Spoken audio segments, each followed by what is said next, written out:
दोस्तों सोचो एक ऐसी दुनिया जहां सब लोग एक ही तरीके से सोच रहे हैं, एक ही पैटर्न फॉलो कर रहे हैं, एक ही फॉर्मूले पर जी रहे हैं।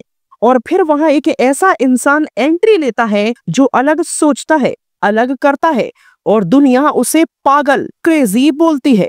लेकिन वही सोच एक दिन दुनिया को बदल देती है। आज हम बात करेंगे out of the box thinking की। ये क्या है, इसके रियल एग्जाम्पल्स क्या है और सबसे इम्पोर्टेंट, क्या आपके अंदर भी ये पावर छुपी हुई है? तो अपनी सीट बेल्ट बांध लो, क्योंकि ये जर्नी सिंपल फैक्ट्स नहीं बल्कि एक ऐसी कहानी होगी जो आपके दिमाग का लॉक तोड़ देगी। Out of the box thinking का मतलब है एक ऐसी सोच जो नॉर्मल लॉजिक की बाउंड्री के बाहर जाकर सॉल्यूशंस ढूंढे। सोचो, अगर दुनिया की सबसे बड़ी प्रॉब्लम्स हमेशा नॉर्मल तरीके से सॉल्व होती तो आज हम लाइट बल्ब, एयरप्लेन, इंटरनेट या फिर यूट्यूब का मजा नहीं ले पा रहे होते। Out of the box thinkers वो लोग होते हैं जो एक ही सिचुएशन को दूसरे नजरिए से देखते हैं। जैसे एक नॉर्मल इंसान देखता है समस्या इज इक्वल टू प्रॉब्लम, वो प्रॉब्लम को सिर्फ प्रॉब्लम ही समझता है, एक स्पीड ब्रेकर। लेकिन एक out of the box thinking वाला इंसान प्रॉब्लम को स्पीड ब्रेकर नहीं बल्कि प्रॉब्लम को एक अपॉर्चुनिटी के रूप में देखता है कि अब मुझे अपने आप को और इम्प्रूव करना होगा। यानी प्रॉब्लम को वो एक नए एंगल से देखकर एक नया रास्ता निकालता है। यही है real creativity, real innovation, real genius. सोच को बंदिशों से आजाद करना। हमारी सोच ज्यादातर सोसाइटी, फैमिली, टीचर्स और लोगों की एक्सपेक्टेशंस से शेप होती है।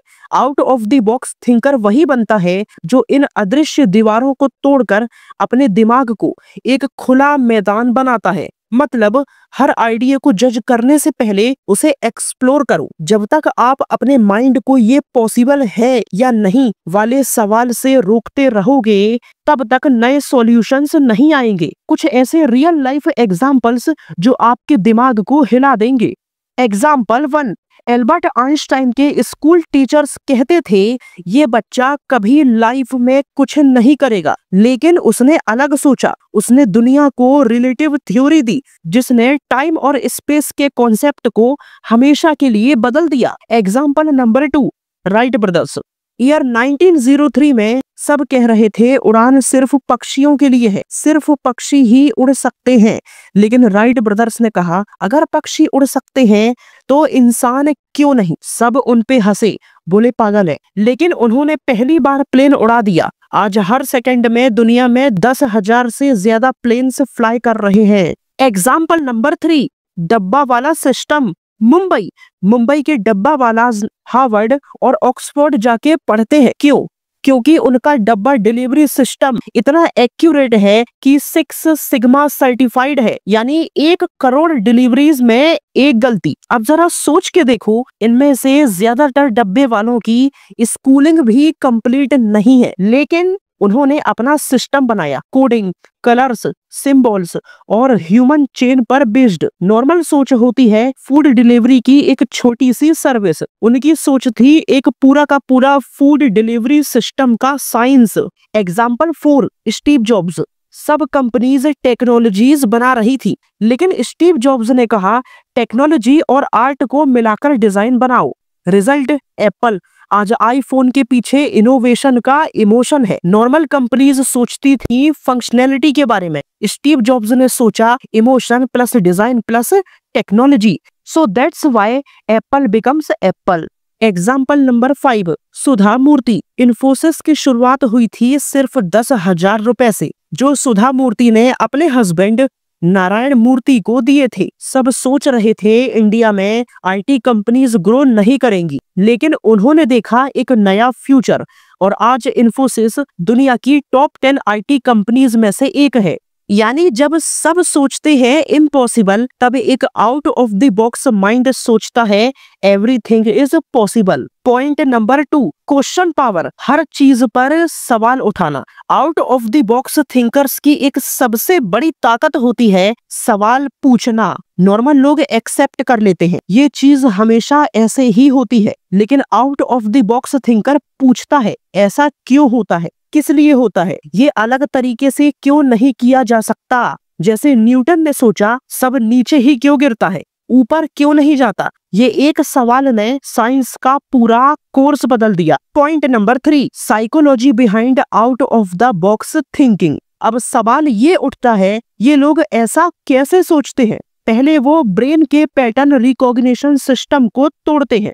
नॉर्मल ब्रेन सिर्फ एक ही तरीके से प्रॉब्लम को सॉल्व करने की कोशिश करता है और वो तरीका होता है सिंपल, विदाउट रिस्क, सीधा सीधा।